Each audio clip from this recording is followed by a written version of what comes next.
सुनते हैं श्रीमद् भागवत महापुराण। भगवान श्री सुखदेव जी विराजमान हैं। बहुत से दिव्य महापुरुष परीक्षित जी को घेरे हुए हैं। परीक्षित जी को श्रृंगी ऋषि का शाप है, 7 दिन में भयानक तक्षक सर्प आएगा और अपने विष की अग्नि में तुम्हें भस्म कर देगा। देखो, जो भगवान का भक्त होता है, कैसी भी बिगड़ जाए परिस्थिति तो उसका बाल बांका नहीं होता।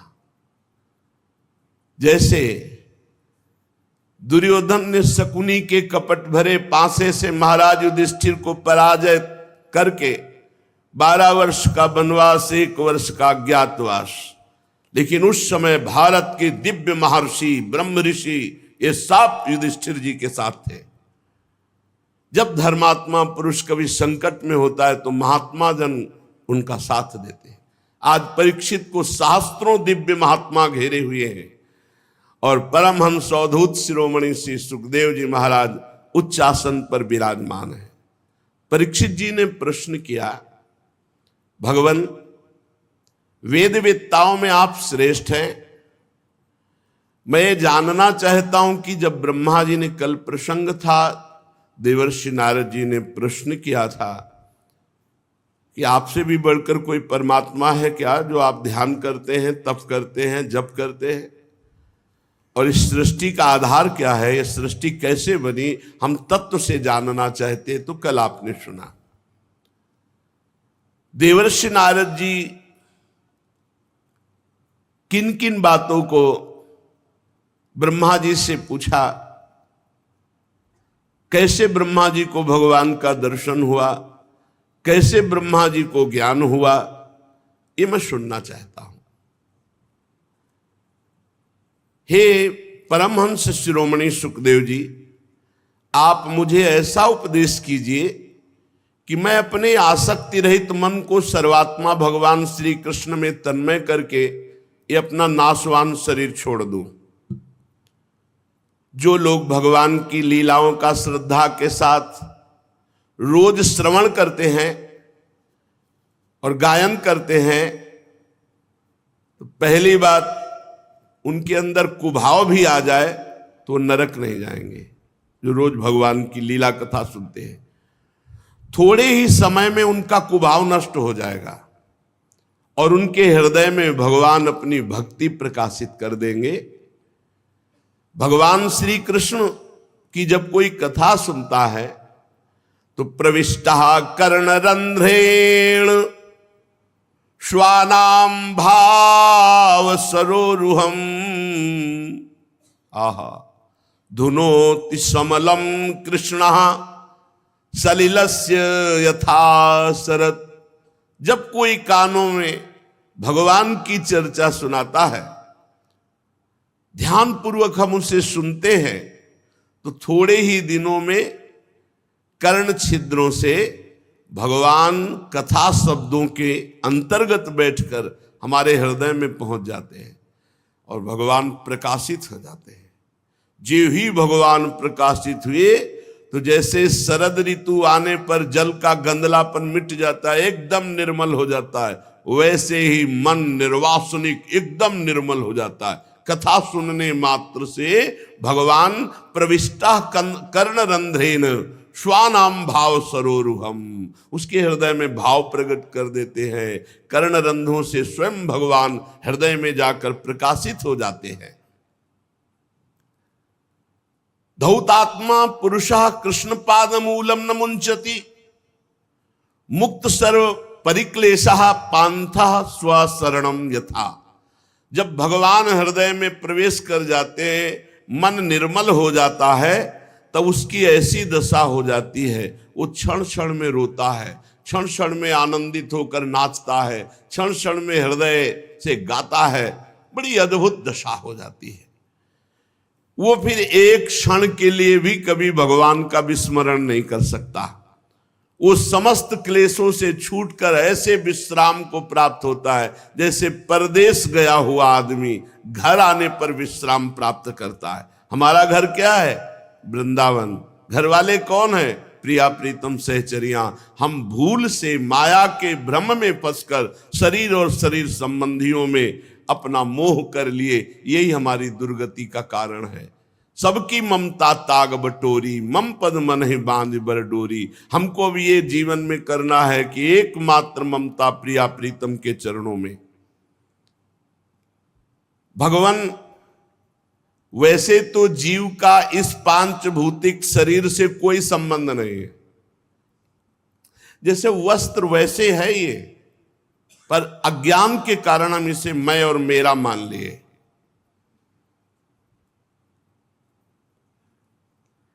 कैसे जीव माया में आसक्त हो जाता है? ये क्या है भगवान की माया? परीक्षित जी कह रहे, यद्यपि जीव का इस पंचभूत शरीर से कोई संबंध नहीं, फिर भी वो मैं मेरा मान, ये क्या है माया? ये क्या बात है प्रभु कि जो जीव है वो परमात्मा स्वरूप है, निर्विकार है, फिर भी वो विकार को प्राप्त हो रहा है। उसका पंचभूतों से कोई संबंध नहीं, फिर भी पंचभूतों में मैं मेरा किए हुए।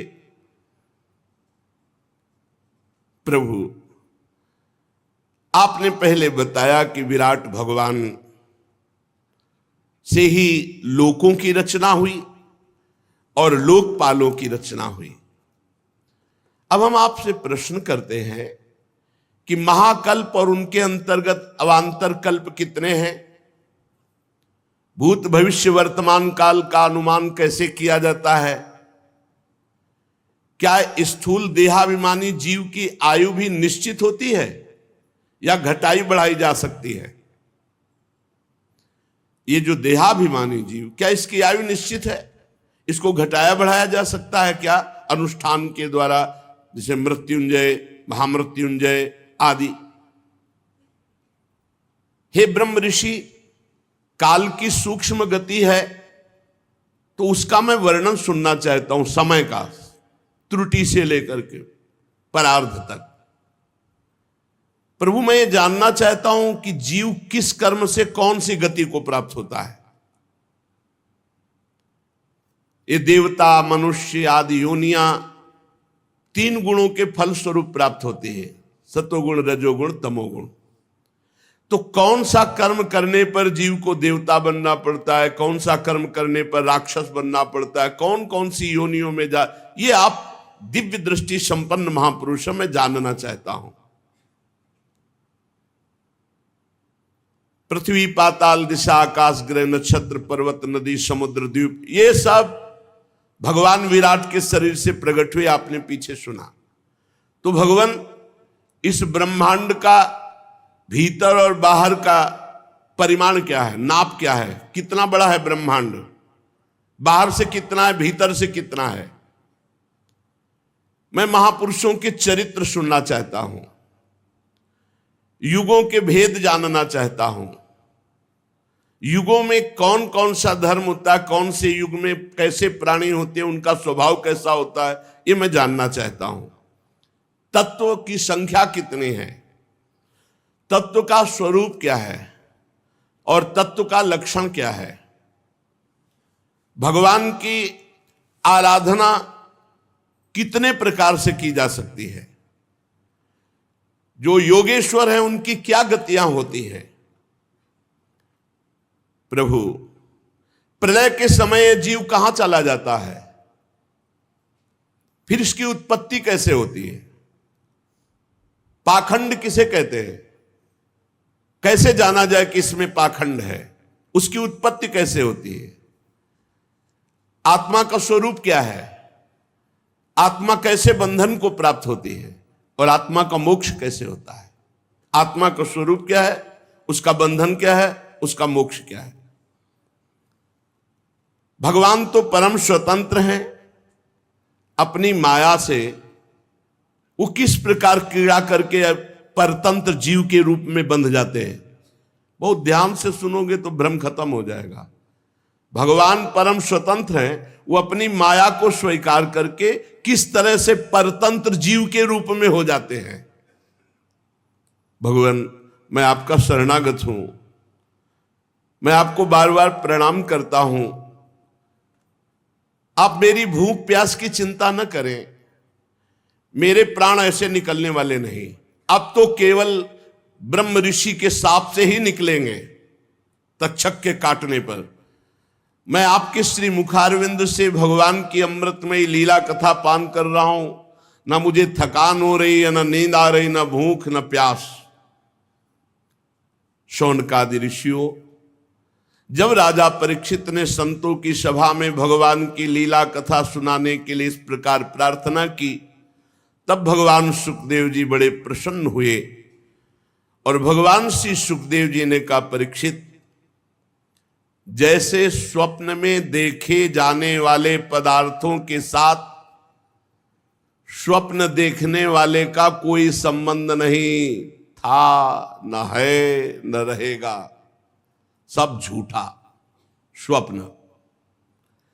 ठीक ऐसे ही जागृत अवस्था में ये देह के संबंधी भोग और देह के रिश्ते नाते ना थे, ना रहेंगे और ना है वर्तमान में। केवल अज्ञान के कारण जैसे स्वप्न देखता हुआ पुरुष अच्छा या बुरा, दुख या सुख का अनुभव करता है, जगह तो कुछ नहीं, ऐसे ही जब ज्ञान होगा तो ये सब कुछ नहीं है।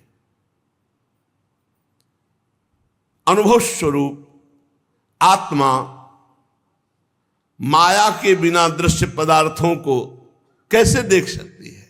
ये माया का स्वरूप हुआ कि मैं अपने स्वरूप को भूलकर देह भाव से और ये सब रिश्ते नाते भोग आदि में फंस गया।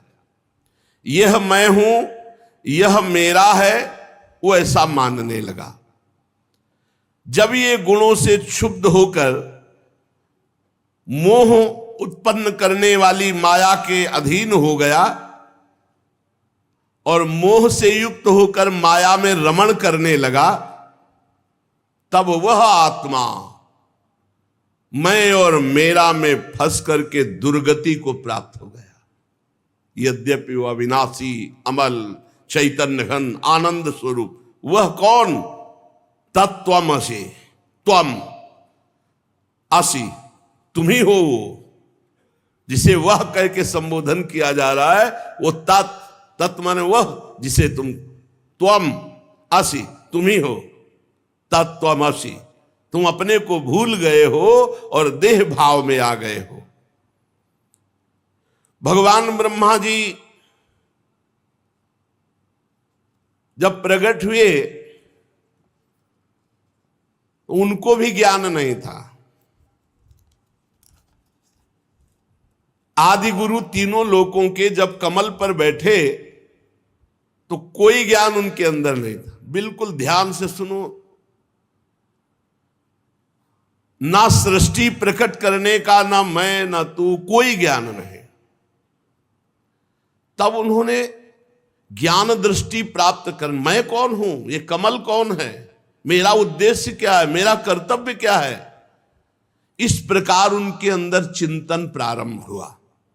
ये ज्ञान की प्रथम भूमिका है। जब प्रश्न उदय होता है, मैं कौन हूं, मेरा कर्तव्य क्या है, ये जगत क्या है, ये संबंध क्या है, यहीं से मार्ग निकलता है, यहीं से भगवत मार्ग प्रकट होता है। मेरा कौन है, मेरा उद्देश्य क्या है। मेरे जितने कहने वाले तो सब मरण धर्मा है, फिर मेरा कौन है, मैं किस लिए आया हूं इस मृत्यु लोक में।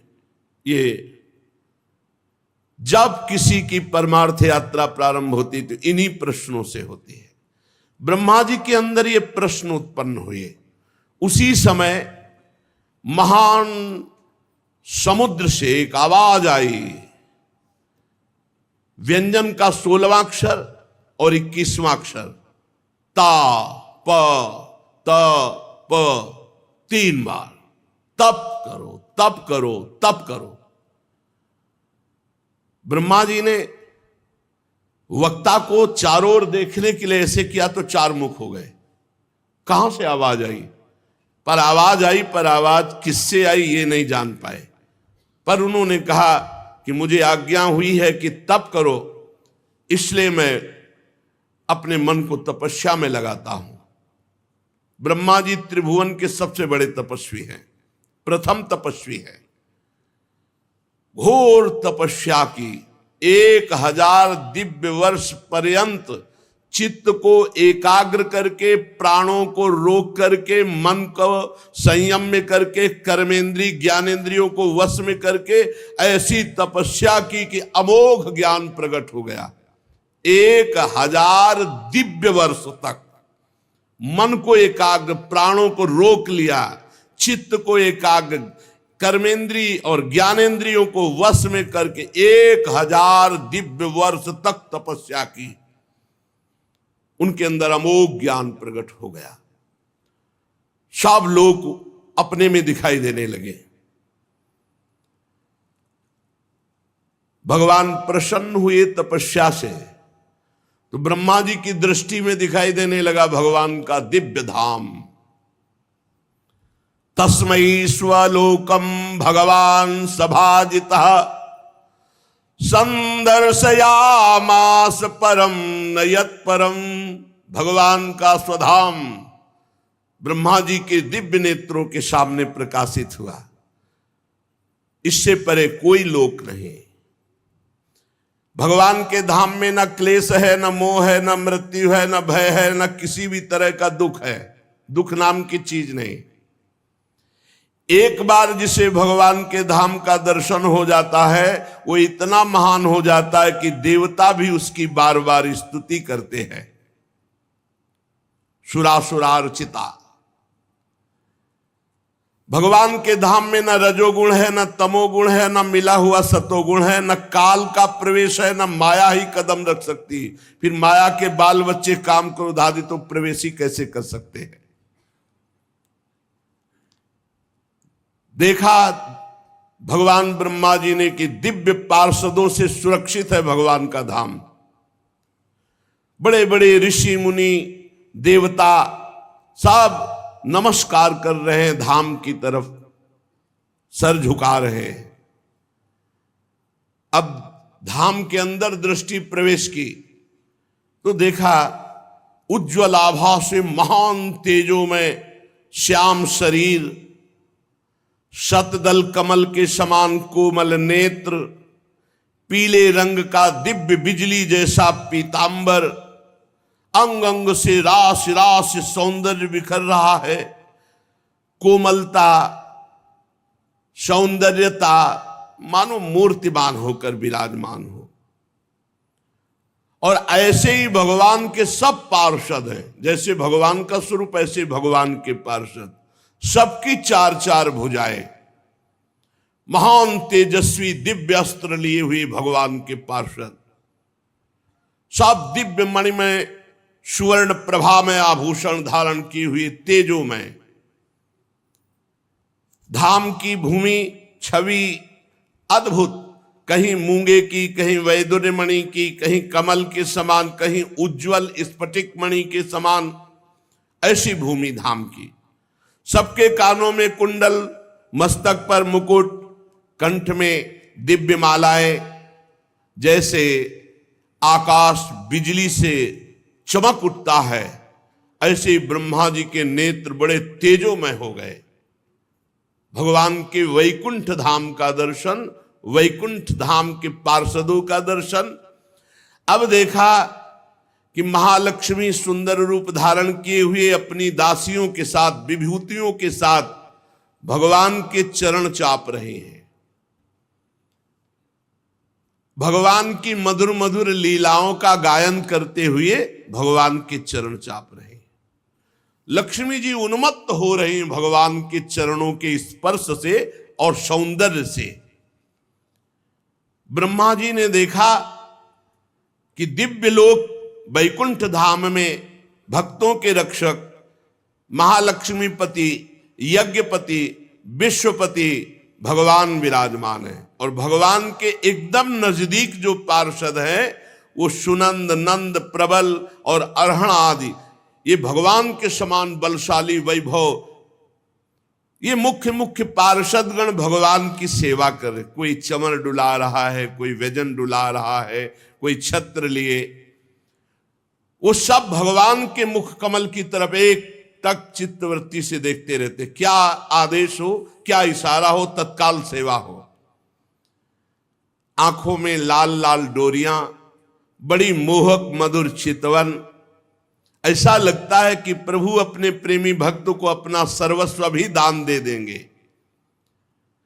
सिर पर मुकुट, कानों में कुंडल, कांधे में पीतांबर, वक्षस्थल में सुनहरी रेखा, सुंदर चार भुजाएं, और भगवान बहुमूल्य आसन पर विराजमान है।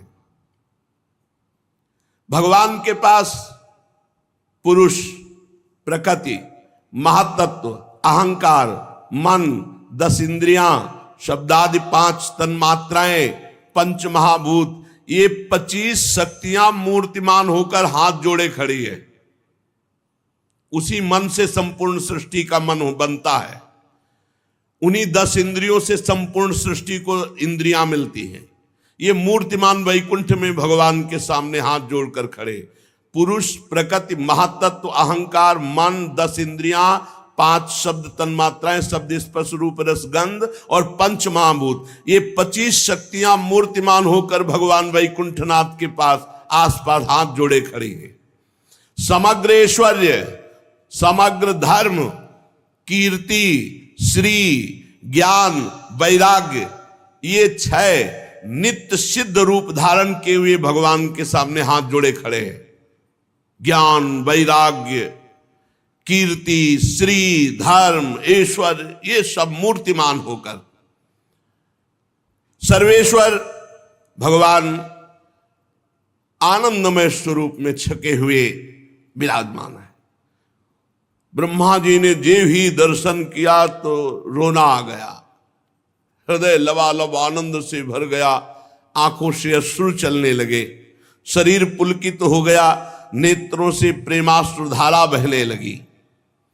ब्रह्मा जी ने भगवान के उन चरण कमलों में जो परमहंसों के निवृत्ति मार्ग से प्राप्त हो सकते हैं, सिर झुकाकर प्रणाम किया। ब्रह्मा जी प्यारे अपने आराध्य देव भगवान वैकुंठनाथ के प्रेम में इतने आनंद निमग्न है कि अब कुछ होश ही नहीं है।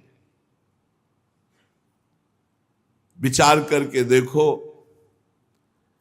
कि शिव श्रीपति यद्यपि ललचाही, मन प्रवेश तिन्हों को नाही। यहां वैकुंठनाथ के दर्शन से हालत ब्रह्मा जी की हो रही है, और शिव श्रीपति वैकुंठनाथ यद्यपि ललचाहे, जहां गलबहियां दिए हमारे प्रिया प्रीतम वृंदावन नवनिभृत निकुंज में, वहां क्या दशा होती होगी प्रेमी की। ब्रह्मा जी की दशा है कोई सुध नहीं, आंखों से अश्रुधारा बह रही, हृदय आनंद से लबालब भर गया। ये केवल ध्यान ही नहीं है, ये साक्षात्कार है। भगवान बहुत प्रसन्न मुद्रा में ब्रह्मा जी का हाथ पकड़ा। ये केवल ध्यान नहीं, हाथ पकड़ा और मंद मुस्कान से अलंकृत वाणी में कहा, ब्रह्मा देखो, मेरी आज्ञा का पालन करने के कारण तुम्हारे हृदय में समस्त ज्ञान उदय हो चुका है। भगवान की आज्ञा पालन, तप, बस लग गए तपस्या में। तुमने ज्ञान प्राप्ति के लिए तप किया तो सृष्टि रचना की पूरी सामर्थ्य और पूरा ज्ञान तुमको प्राप्त हो चुका है। तुमने हमारी आज्ञा मानी और हमें देखा नहीं, और हमारी आज्ञा मान ली, इसलिए मैं बहुत प्रसन्न हुआ। अपने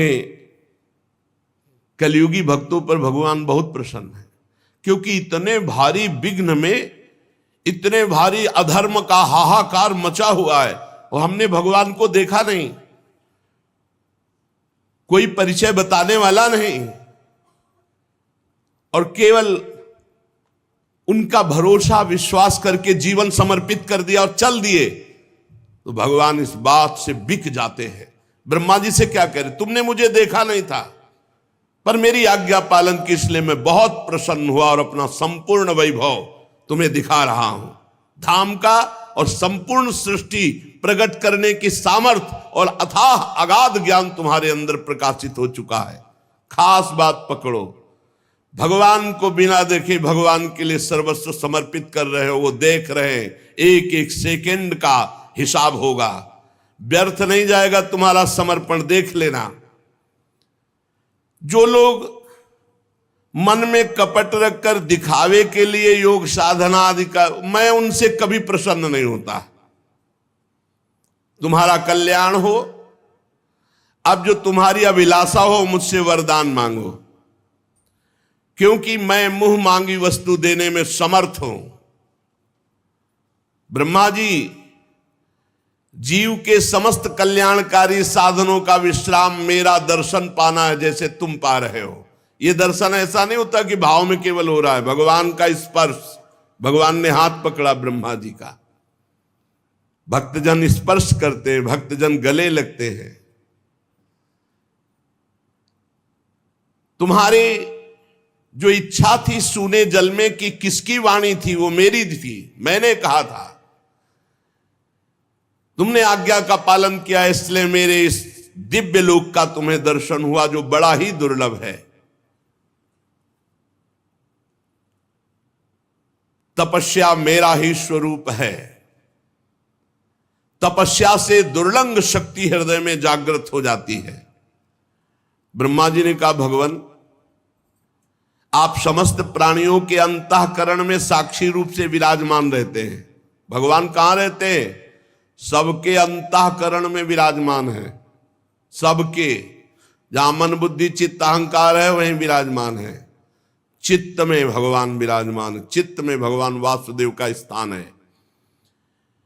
हे भगवान आप सबके अंतःकरण, बताओ इतने नजदीक हैं और फिर भी दुर्लभ है उनका दर्शन, क्योंकि हम बहिर्मुख होकर बाहर चित्त वृत्ति दिए हैं। यह ज्ञान आपसे ही हमें प्राप्त हुआ है कि मैंने अंतःकरण में आपका साक्षात्कार किया। नाथ, आपने कहा कि वरदान मांगो, तो मैं आपकी कृपा से आपके निर्गुण रूप और सगुण रूप दोनों का ज्ञान तो पहले ही प्राप्त कर चुका हूं। स्वामी, आपकी आज्ञा कभी व्यर्थ नहीं होती। ये जगत की उत्पत्ति, पालन, संहार, ये आपकी एक क्रीड़ा है। मैं मर्म जानना चाहता हूं कि आप कैसे जगत को प्रकट करते हैं, कैसे पालन करते हैं और कैसे इसका विनाश करते हैं। जब आप नाटक में देखते हो नट कलाकार, जादूगर अपने को कई हिस्सों में काटता है, तो आप तालियां बजाते हो कि रोते हो बैठ के? जब अपने वो जन को काटता है, कपड़ा डाल दिया, गांव में देखा है आपने? हमने तो देखा था बचपन में, ऐसे एक आदमी को लिटा दिया और कपड़ा डाल दिया और ऐसे ऐसे करके 5-6 टुकड़े कर दिए अलग अलग। सब तालियां बजा रहे हैं, क्योंकि सबको पता है सही नहीं है। ये उसके मंत्र का जादू है, जो हमारी आंखों में जो चाहता वो दिखवाता है। ऐसे किया, रुपए की गड्डी, इतना बड़ा सामर्थ्यशाली होता तो 2-2 रुपए मांगते थोड़ी घूमता है। ये आंख बांध करके एक छोटा जादूगर हमारे सामने भ्रम पैदा कर सकता है। फिर जादूगरों के बाप है भगवान इंद्रजाल, कितना बड़ा, अपने आप से अपने आप में अपने आप का सृजन करता है, अपने आप का पालन करता है। जो इस रहस्य को जानते हैं उनको तो ब्रह्मा जी भी कहते हैं मैं रहस्य जानना चाहता हूं। भगवान, आपकी आज्ञा है कि मैं सजग होकर सृष्टि रचना करूं और रचना के अभिमान में न बनूं। तो प्रभु ऐसा कैसे हो सकता है? कर्तृत्व भाव आ ही सकता है। नाथ, आपने वरदान मांगने की बात कही, तो मुझे वो ज्ञान दीजिए जिससे मैं सृष्टि रचूं और उसके कर्ता भाव में ना हूं, कभी अभिमान ना हो जाए। सावधानी पूर्वक केवल आपकी आज्ञा का पालन करूं। बहुत सुंदर भगवान ने ज्ञान दिया है, अगर समझ जाओगे तो आप भी निहाल हो जाओगे। बहुत बड़ा नहीं है, 4 श्लोक में ज्ञान दिया है, अब उसे पकड़ लेना। भगवान कह रहे हैं ज्ञानम परमम गुह्यम में यद विज्ञान समन्वितम सरहस्यम तदंगम च गृहाण गदितम मया। ब्रह्मा जी, तुम मेरे भक्त हो, मेरी आज्ञा का पालन करते हो, इसलिए मैं अत्यंत गोपनीय अपने स्वरूप का ज्ञान मैं तुम्हें दे रहा हूं, तुम इसे ग्रहण करो। ये ज्ञान बड़ा गोपनीय है, मेरी कृपा से ही ये केवल ज्ञान होता है, पढ़ने लिखने से नहीं होता, किसी साधना से नहीं होता, मेरी कृपा से होता है। अब जो ज्ञान दे रहे हैं उसे सुन लो, इसे बैठा लेना। गुरु कृपा से बचपन में जब चले थे उसी समय ये बात बैठ गई थी दिमाग में। तो उसकी शुरुआत जैसे बच्चा थे उसी भाव से हुई थी। कुत्ते को देखते थे इसमें भगवान है, कुत्ता भगवान कैसे हो सकता है यार, ऊपर का खोल कुत्ता है, अंदर तो भगवान है ना इसमें। ऐसे शुरू किए थे। नहीं, नजदीक आएगा तो डंडा तो मारेंगे ही, तो डंडे में भी तो भगवान है। बहुत लड़ाई लड़नी पड़ी थी। अब उस समय उत्तम ज्ञान तो था, पर उसकी शुरुआत उस शुरुआत में ही बड़ा आनंद प्रारंभ होने लगा था। ब्रह्मा जी को भगवान कहे अहमेवा समेवाग्रे नान्यद यत् सद सत्परम पश्चादहम यदि तच्च यो शिष्येत सोष्म्यहम ऋतेर्थम यत् प्रतीयेत न प्रतीयेत चात्मनि तद्विद्यादात्मनो मायाम यथा भासो यथा तमः यथा महन्ति भूतानि भूतेषु चावचेष्वनु प्रविष्टान्य प्रविष्टानि तथा तेषु न तेष्वहम् एतावदेव जिज्ञासं तत्व जिज्ञासुनात्मनः अन्वय व्यतिरेकाभ्याम यत्स्यात् सर्वत्र सर्वदा एतन्मतं समातिष्ठ परमेण समाधिना भवान कल्प विकल्पेषु न विमुह्यति कर्हिचित्। भाव सुनो, ब्रह्मा जी जब तुम भी पैदा नहीं हुए थे तो केवल मैं ही था। सृष्टि के पूर्व में केवल मैं ही मैं में कुछ नहीं जुड़ा था, केवल मैं। मेरे अतिरिक्त ना स्थूल था, ना सूक्ष्म था, ना कारण था, ना अज्ञान था, ना माया, कुछ नहीं, मैं ही मैं। जब सृष्टि नहीं रहेगी तो मैं ही मैं। जब सृष्टि नहीं थी पूर्व में तो मैं ही मैं, और जब सृष्टि नहीं रहेगी तो मैं ही मैं। तो बीच में जो कुछ प्रतीत हो रहा है वो मैं ही मैं, दूसरा कुछ नहीं। मत्ता परतरम नान्यत किंचिदस्ति धनंजय। हे धनंजय, मेरे सिवा कुछ नहीं, मैं ही मैं हूं। बस इसी का अनुभव करना है। बड़ा आनंद, प्रारंभ में ही बड़ा आनंद, भगवान ही भगवान, सब में बार बार अनुभव करना, सब में भगवान। जो सृष्टि के बाद कुछ बचेगा वो मैं। ब्रह्मा वास्तव में ना होने पर भी जो कुछ ये दिखाई दे रहा है ना, ये नेत्र दोष है। जैसे नेत्र दोष हो जाए तो दो चंद्रमा दिखाई देने लगेंगे। तो है तो एक ही, पर नेत्र खराब है तो दो दिखाई दे रहे। ये जो द्वैत भास रहा है, मेरे में माया, मैं मोर तय तोर, ये केवल अज्ञान। मुझ परमात्मा में दो चंद्रमाओं की तरह ये जगत मिथ्या है। जो द्वैत दिखाई दे रहा है, मैं ही मैं, केवल भगवान है। मैं सब में विराजमान हूं, पर मेरी माया के कारण मैं नहीं दिखाई देता और सब कुछ दिखाई देता है।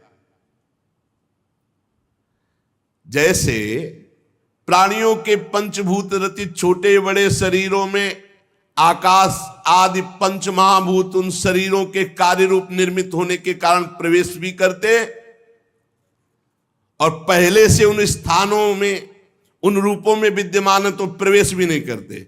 ऐसे ही हम प्राणियों के शरीर की दृष्टि में उनमें आत्मा के रूप में प्रवेश किए हुए हैं, और आत्मदृष्टि से हम कहीं प्रवेश भी नहीं किए हुए हैं।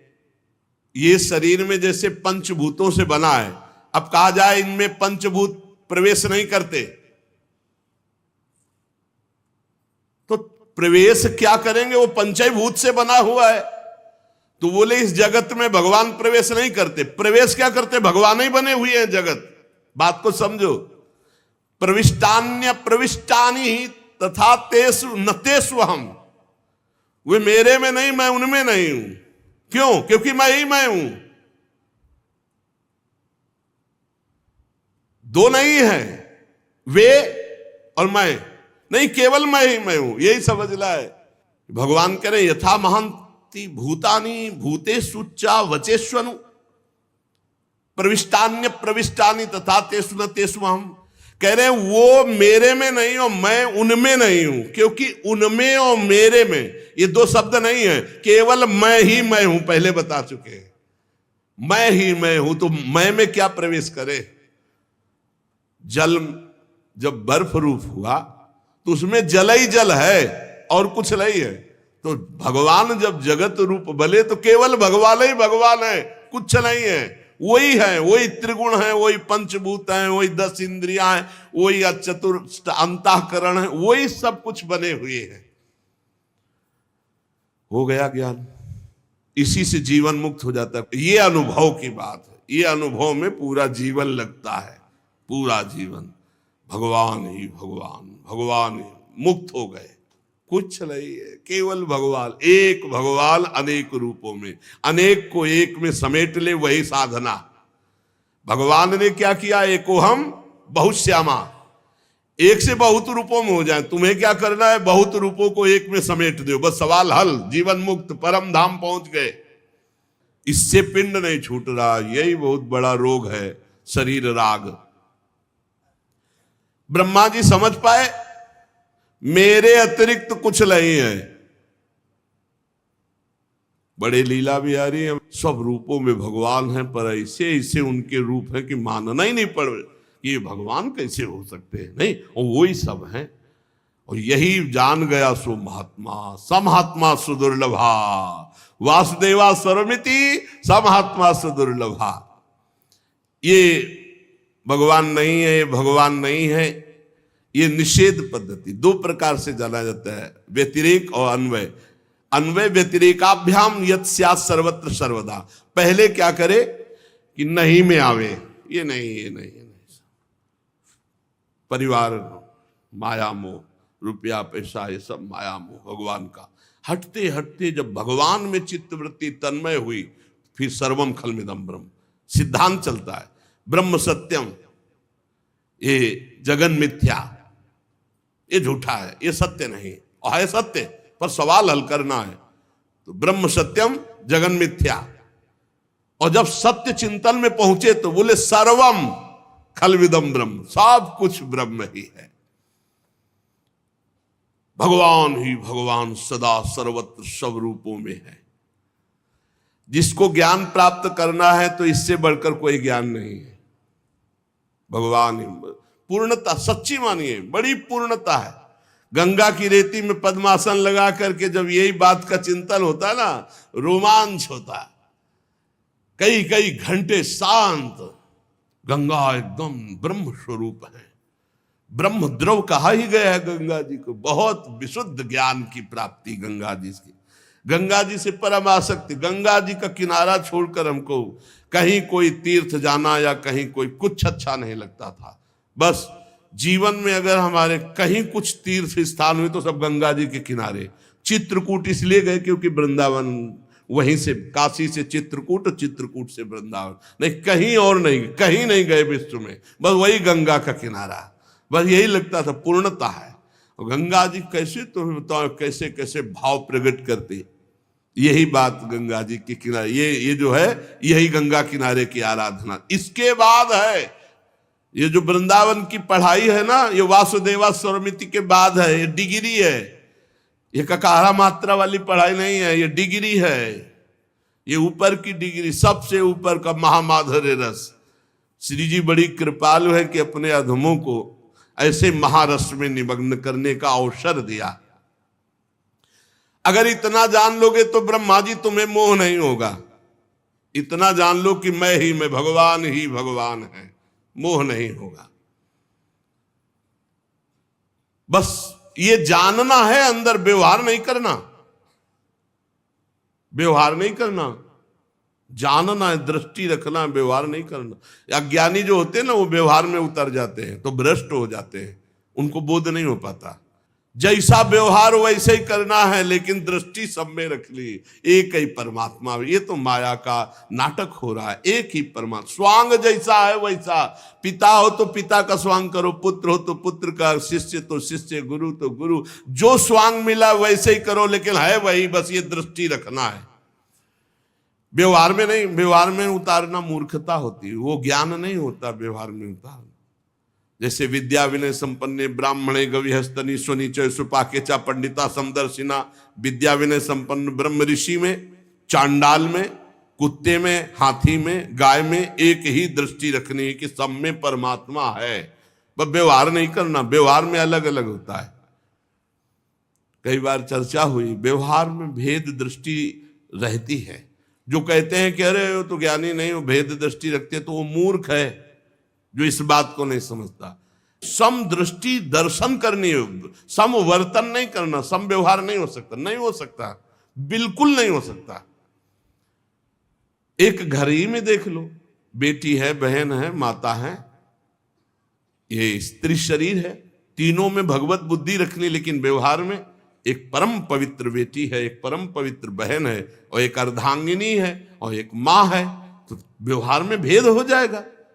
चारों के व्यवहार अलग अलग होंगे, लेकिन ब्रह्म चारों में एक ही विराजमान है, तो व्यवहार दृष्टि अलग अलग रहे।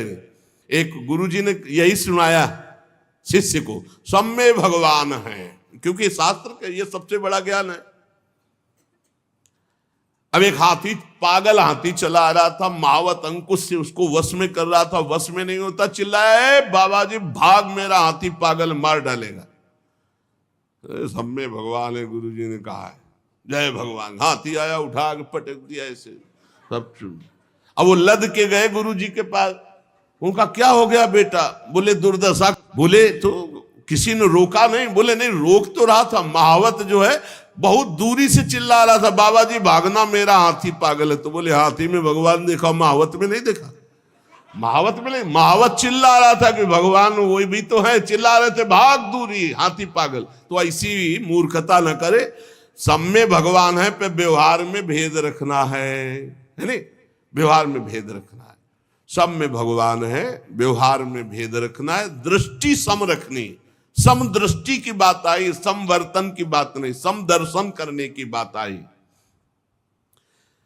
भगवान श्री सुखदेव जी कहते हैं, परीक्षित, लोक पितामह ब्रह्मा जी को इस प्रकार उपदेश दे करके तत्काल धाम, पार्षद, भगवान सब अंतर ध्यान हो गए, कुछ नहीं।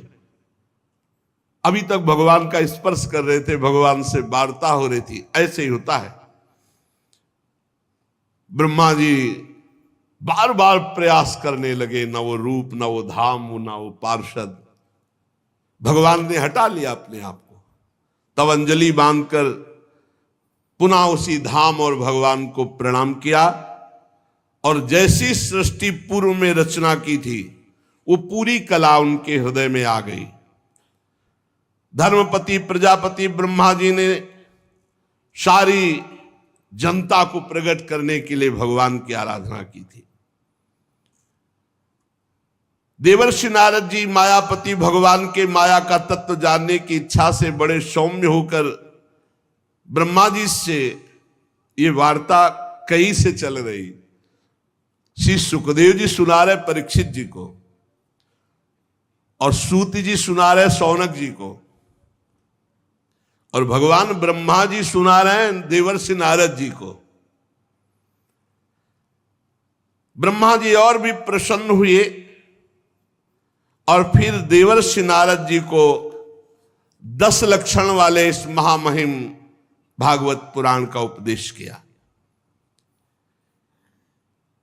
श्री सुखदेव जी महाराज कह रहे, परीक्षित, इस भागवत पुराण में सर्ग, विसर्ग, स्थान, पोषण, ऊति, मनवंतर, ईशानुकथा, निरोध, मुक्ति और आश्रय, इन 10 का वर्णन किया गया है।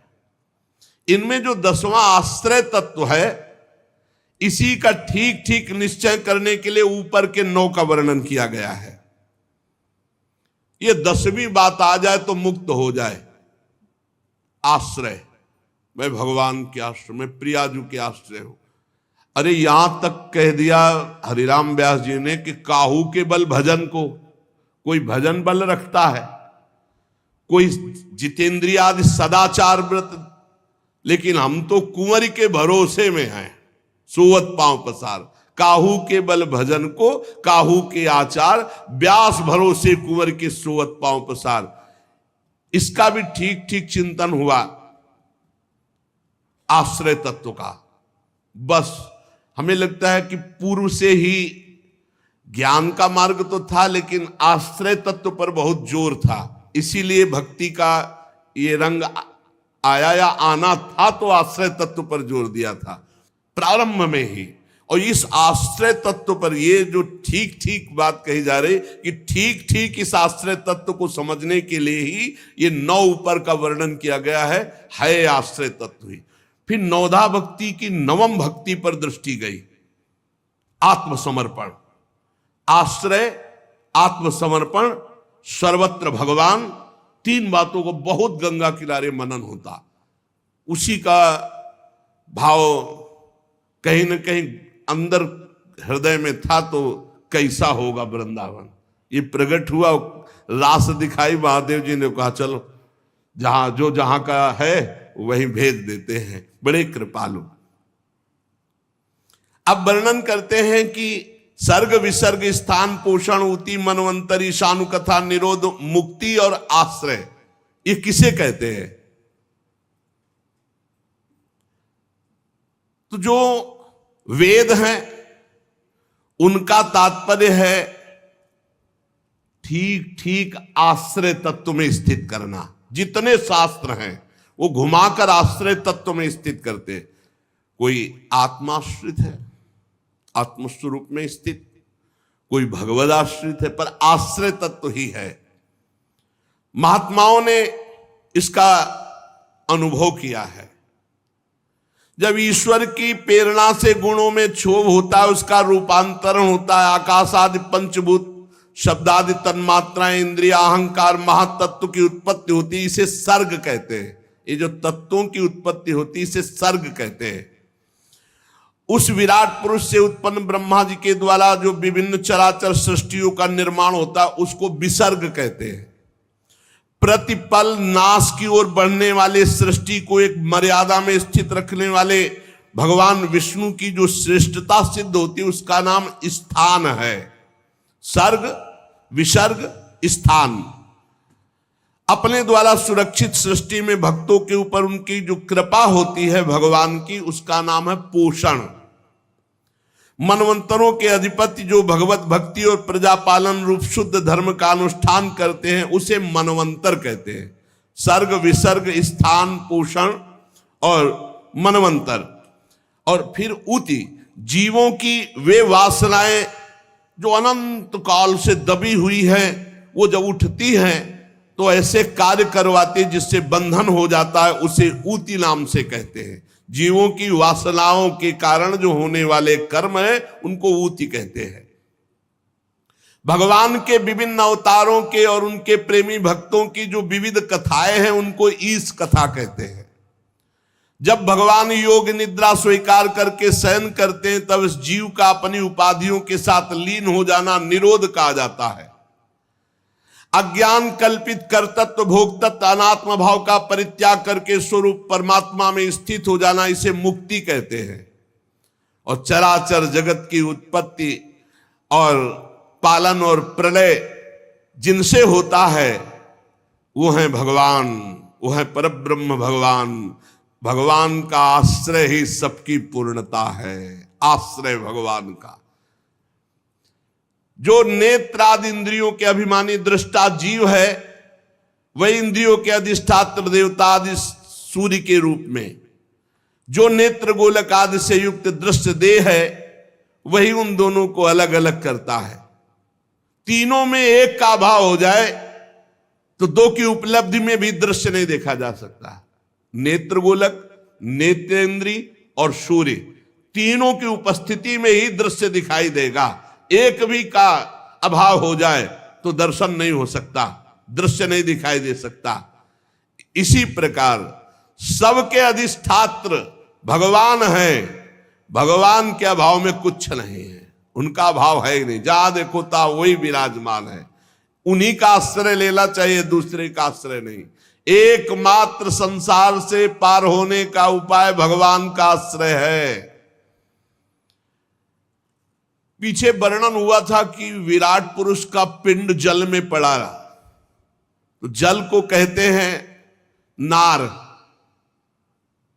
शास्त्रीय भाषा में जल का एक नाम है नार, और उसी नार में पड़े रहने के कारण 1000 वर्ष तक पड़ा रहा था। पीछे ध्यान होगा। तो इसीलिए जो उसमें चैतन्य घन परमात्मा प्रवेश किया तो उसका नाम हुआ नारायण। वो विराट पुरुष ही भगवान नारायण। नारायण भगवान की कृपा से ही द्रव्य कर्म काल स्वभाव और जीवादि की सत्ता है। नारायण भगवान के सिवा किसी का कोई अस्तित्व नहीं है, सब उन्हीं से प्रकट हुए। सब नारायण की नाभि कमल से ब्रह्मा, ब्रह्मा से सब, तो मूल सबके नारायण हुए। और नारायण में कौन प्रवेश किया था? भगवान श्री कृष्ण। जब भगवान श्री कृष्ण ने देखा 1000 वर्ष तक वो पिंड पड़ा रहा, चेतना नहीं आई, तो आप स्वयं उसमें प्रवेश हुए, तब नाम हुआ नारायण। अर्थात भगवान श्री कृष्ण के अंश से ही उस नार में शयन करने वाले महान नारायण नाम से कहे गए। नार माने जल। उन अद्वितीय भगवान नारायण ने योग निद्रा से जागकर जब अनेक होने की इच्छा की, तो वही अखिल ब्रह्मांड के अनंत जीवों के रूप में हो गए। वही भगवान ही भगवान है, दूसरा कोई नहीं। ये जो दूसरा दिखाई देता है यही माया है। बस यही सब बातें पढ़ के सुन के मन शांत हो जाता। कहां भटकोगे? वही है, दूसरा कोई नहीं, शांत एकदम। तभी पहला भाव क्या आता है अपने भक्ति में? शांत भाव। फिर दास से सख्य वात्सल्य, क्योंकि हमारे भगवान का स्वरूप क्या है? शांताकारम। तो सबसे पहला भाव उपासक का है शांत भाव। वही अपने को 3 भागों में विभक्त कर दिया, अधिदैव अध्यात्म अधिभूत। परीक्षित, सच्चिदानंद भगवान अपने आप को ही विराट रूप में और विराट रूप से अपने आप को ही इस जगत रूप में प्रकाशित कर दिया। शौनक जी ने पूछा, महाराज ये तो बात आप बताई कि पीछे आपने एक बात कही थी वो छूट गई। आपने हम लोगों को बताया था कि विदुर जी हस्तिनापुर त्याग कर तीर्थ यात्रा के लिए गए, तो किन किन तीर्थों में गए? और सुना कि विदुर जी की उद्धव जी से वार्ता हुई थी। तो उद्धव जी तो भगवान के बड़े ज्ञानी भक्त, क्या वार्ता हुई? फिर सुना कि विदुर जी मैत्रेय जी से मिले थे, तो मैत्रेय जी तो बहुत उच्च कोटि के महापुरुष हैं, तो उनसे जरूर कोई तत्व वार्ता हुई होगी, वो हम सुनना चाहते हैं। शौनक जी ने सूत जी से प्रश्न किया।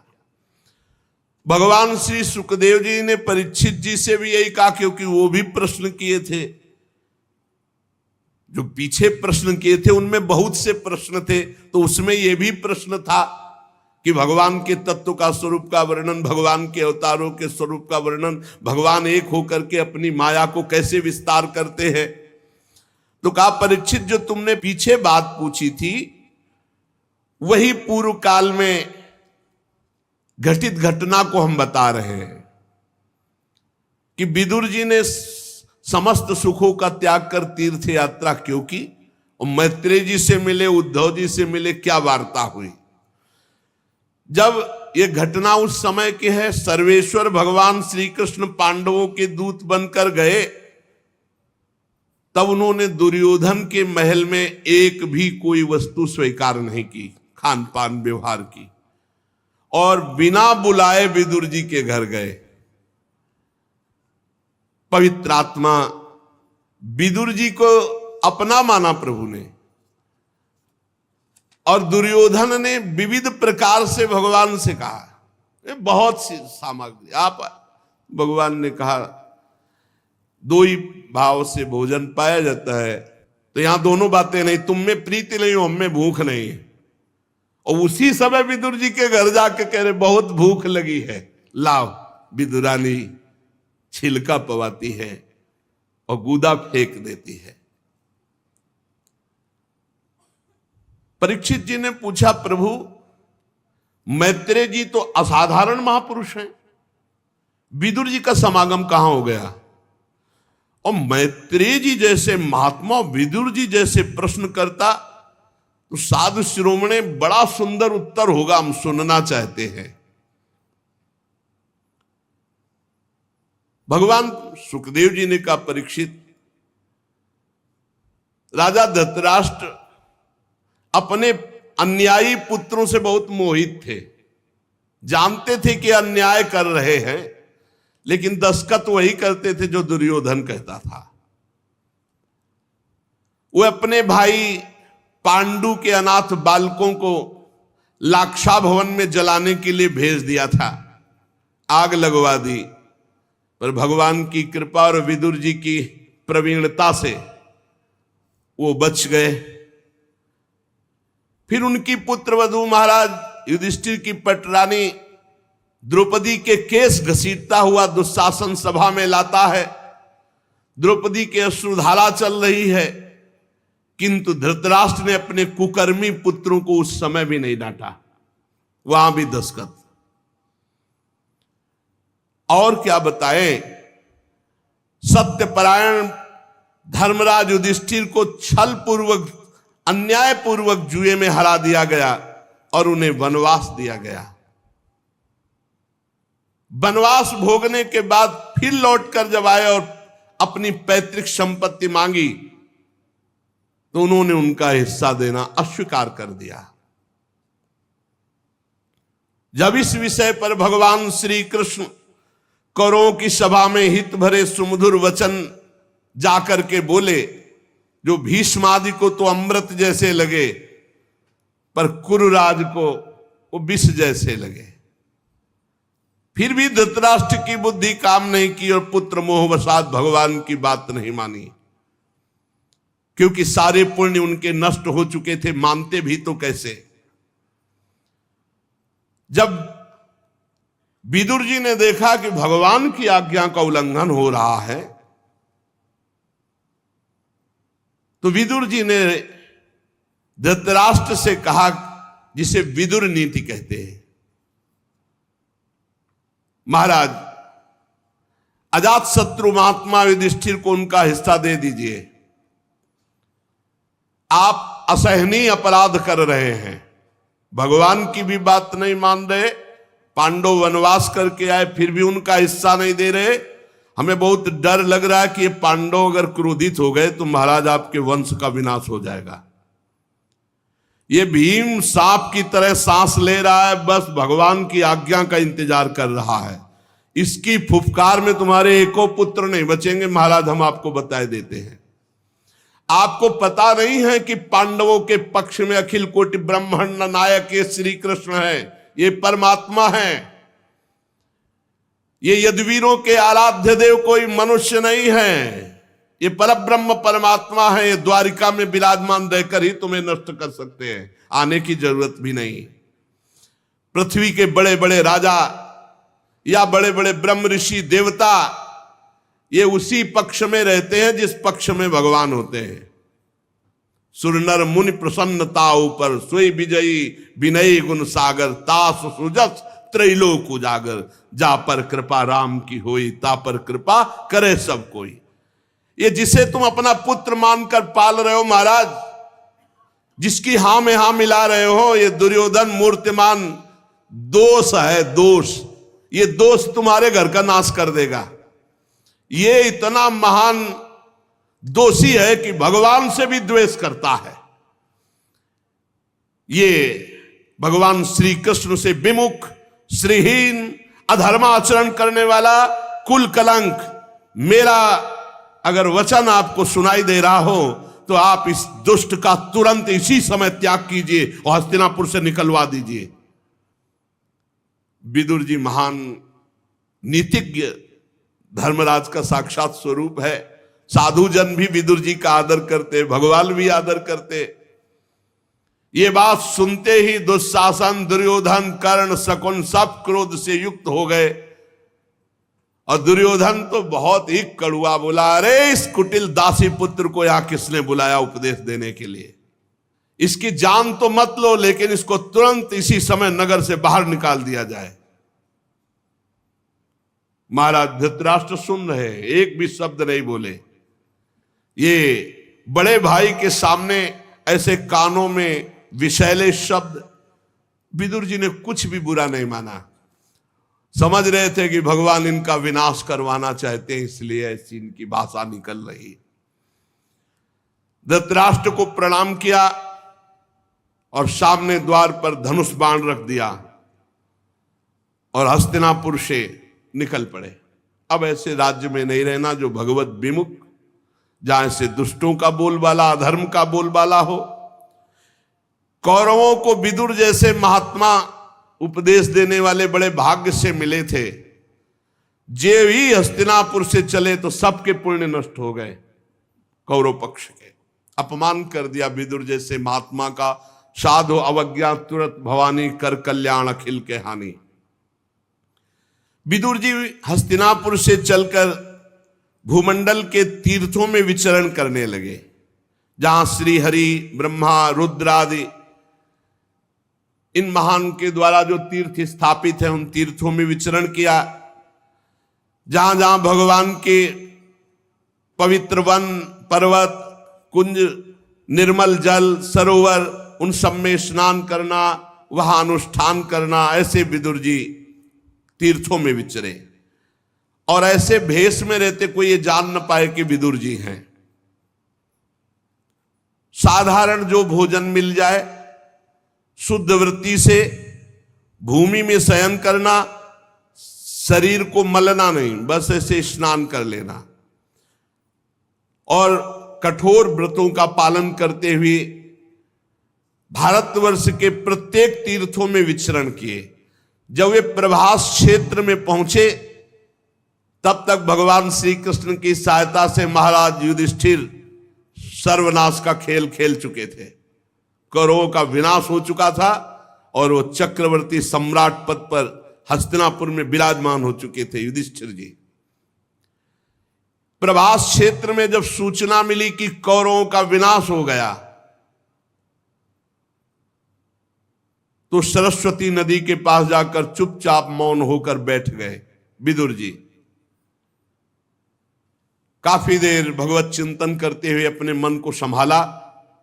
फिर वहां से त्रित, उष्णा, मनु, पृथु, अग्नि, असित, वायु, सुदास, गौ, गुह और श्राद्ध देव नाम के प्रसिद्ध 11 तीर्थों का सेवन किया, अवगाहन किया। इसके बाद भगवान के अनेक मंदिरों, अनेक तीर्थों का सेवन करते हुए हर समय भगवान का नाम जब श्री कृष्णचंद्र जी का, वहां से फिर चले सौराष्ट्र, सौवीर, मत्स्य, कुरजांगल होते हुए यमुना के किनारे आए तो ये देखा कि यमुना किनारे बहुत ही अश्रु प्रवाह करते हुए उद्धव जी विराजमान है।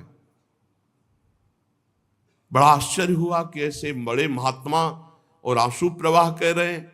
उद्धव जी को देखा विदुर जी ने।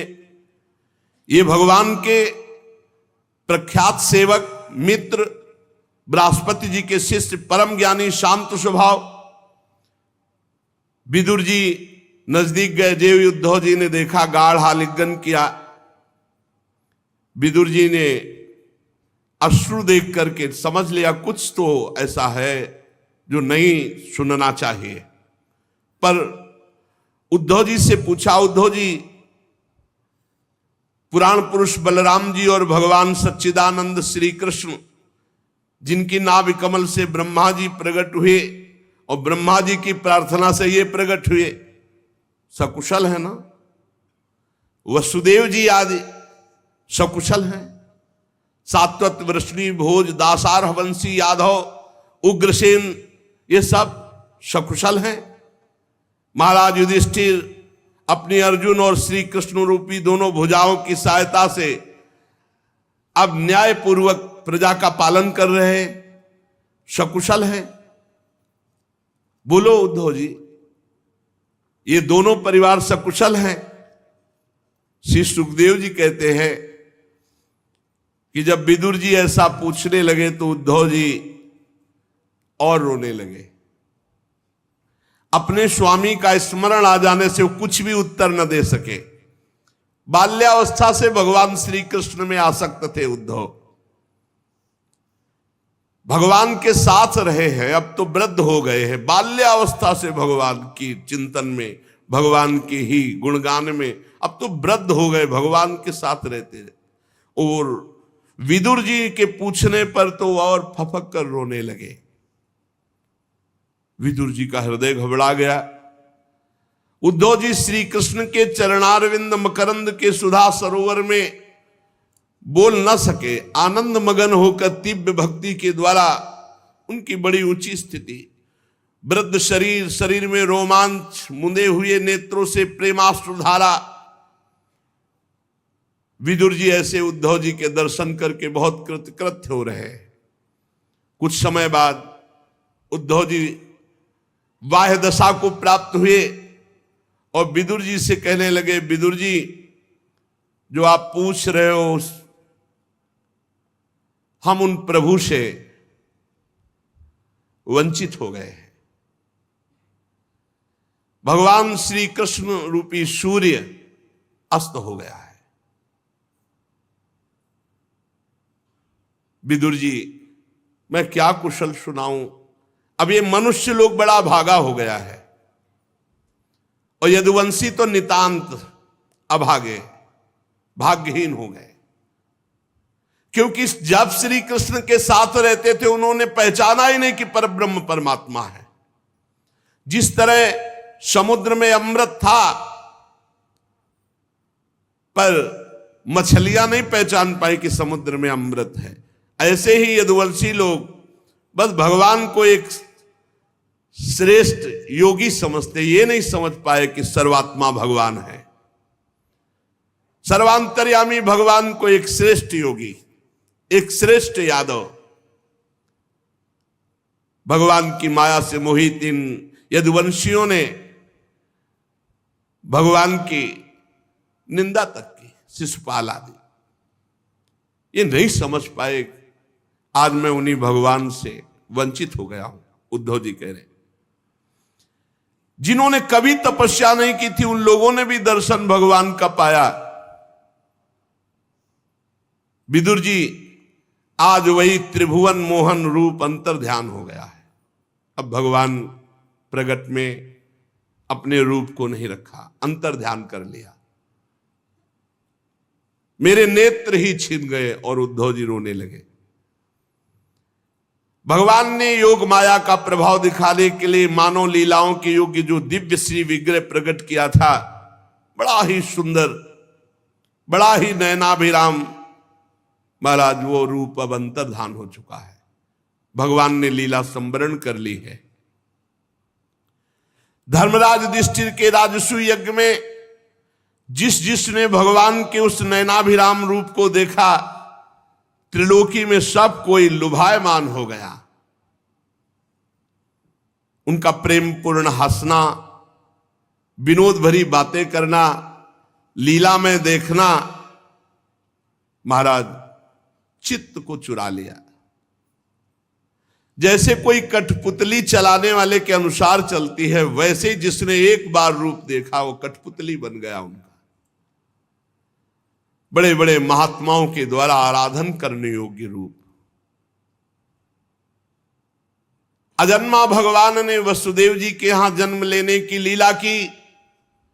सबको अभय देने वाले होने पर भी कंस के भय से ब्रज में जाके छिपे रहना, अनंत पराक्रमी होने पर भी काल यवन के सामने मथुरापुरी को छोड़कर भागना।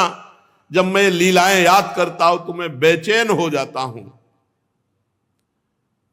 मुझे याद है जब देवकी वसुदेव की चरण वंदना करके उन्होंने कहा था, पिताजी माताजी, कंस का बड़ा भय रहने के कारण मुझे आपकी कोई सेवा न बन सके, इसलिए मेरे अपराध को क्षमा करके आप प्रसन्न हो जाएं। ये बातें जब मैं याद करता हूं तो हे विदुर जी, मेरा चित्त व्यथित हो रहा। वो परमात्मा होकर कैसे बोल रहे थे, जिन्होंने काल रूप अपनी भ्रकुटी विलास से पृथ्वी का सारा भार उतार दिया। उन श्री कृष्ण के पाद पद्म पराग से युक्त ऐसा कौन होगा जो उनको भूल सके। आज मैं उनसे रहित हो गया हूं। आप लोगों ने राजस्व यज्ञ में प्रत्यक्ष देखा था कि गिन गिन कर गालियां दे रहा था शिशुपाल भगवान श्री कृष्ण को, और जब भगवान ने सुदर्शन चक्र से प्रहार किया तो उसको वो गति मिली जो बड़े बड़े योगी मुनियों के द्वारा वांछित है। भला ऐसे श्री कृष्ण का मैं कैसे विरह सह सकता हूं। हमारे सामने भगवान का मुख रहा, हमारे सामने भगवान की सब बातें क्रीड़ा रही, अब वो सब चली गई, अब कैसे जीऊं। भगवान परम धाम को चले गए हैं। अरे वो तीनों लोकों के अधीश्वर, उनके समान कोई नहीं, तो उनसे बढ़कर कौन हो सकता है। विदुर जी, मुझे वो दृश्य याद है जब सिंहासन पर महाराज उग्रसेन और उनके नीचे खड़े होकर हाथ जोड़कर कहते, हे देव आज्ञा कीजिए, मैं कौन सी सेवा आपकी करूं। वो मेरे चित्त को बहुत लुभायमान करती है। कहां भगवान और कहां उग्रसेन, हाथ जोड़कर कहते, हे देव आज्ञा कीजिए। मुझे वो भी याद है जब पापनी पूतना ने अपने स्तन में हलाहल विष लगाकर श्री कृष्ण को मार डालने की नियत से उन्हें दूध पिलाया, तो उसको भगवान ने वो परम गति दी जो धाय मां को मिलती है। भगवान श्री कृष्ण के अतिरिक्त और कौन दयालु है जिसकी शरण ग्रहण करें। मैं उन असुरों को भी भगवान का बड़ा कृपा पात्र समझता हूं, जिन्होंने वैर भाव से ही सही भगवान श्री कृष्ण का सदा चिंतन तो किया। रणभूमि में सुदर्शन चक्र धारण किए हुए दौड़ते हुए भगवान का दर्शन करते हुए प्राण त्याग किया। उन असुरों को भी मैं भगवान का भक्त मानता हूं। ब्रह्मा जी की प्रार्थना से पृथ्वी का भार उतारकर उसे सुखी करने के लिए कंस के कारागार में वसुदेव देवकी के यहां भगवान अवतार लेते हैं। कंस के डर से पिता वसुदेव जी ने उन्हें नंद बाबा के ब्रज में पहुंचा दिया। वहां वे बलराम जी के साथ 11 वर्ष तक ब्रजलीला करके फिर यमुना के उपवन में हरे वृक्षों में कलरव करते हुए पक्षियों के झुंड में बछड़े चराते हुए ग्वाल बाल की मंडली में ब्रजवासियों की दृष्टि आकृष्ट करने के लिए बाल लीला करते हुए कभी रोते कभी हंसते कभी खेलते, ऐसे ब्रजवासियों को 11 वर्ष तक सुख दिया। ब्रज में बैल बछड़ों गौओं को चराते हुए अपने अधरों पर बांसुरी बजाकर गोपियों को ब्रजवासियों को बड़ा सुख देते हुए कंस ने उन्हें मारने के लिए मायावी मनमाना रूप धारण करने वाले राक्षसों को भेजा। अगासुर बकासुर भगवान ने खेल खेल में मार डाला, जैसे बालक खिलौनों को तोड़ फोड़ डालता है। काली नाग का दमन करना, विष को अमृत बना देना, ग्वाल बालों को पुनः जीवित कर देना, भगवान श्री कृष्ण के इन लीलाओं का बहुत हृदय में अब वो अंतर्धान हो गए। महाराज नंद बाबा ने जब इंद्र की पूजा तो भगवान ने रुकवा कर गोवर्धन पूजा कराई। बहुत गुस्सा हो गया इंद्र और विनाशकारी प्रलयंकारी जल बरसाया। भगवान ने खेल खेल में गोवर्धन पर्वत को 7 दिन 7 रात उठा करके ब्रजवासियों की रक्षा की। महाराज संध्या के समय जब सारे वृंदावन में शरद की चंद्रमा की चांदनी छिटक गई, श्री कृष्ण सम्मान करते हुए गोपियों का आवाहन किया और गोपियों के साथ प्रेम में रास विहार किया। ऐसे में श्री कृष्ण से रहित हो गया। उद्धव जी ने विदुर जी से विनय की और आगे भगवान की विविध लीलाओं का गायन करते हुए उद्धव जी अपने हृदय को संतुष्ट कर रहे हैं। सुशेष चर्चा आगे। श्री राधा वल्लभ लाल की जय।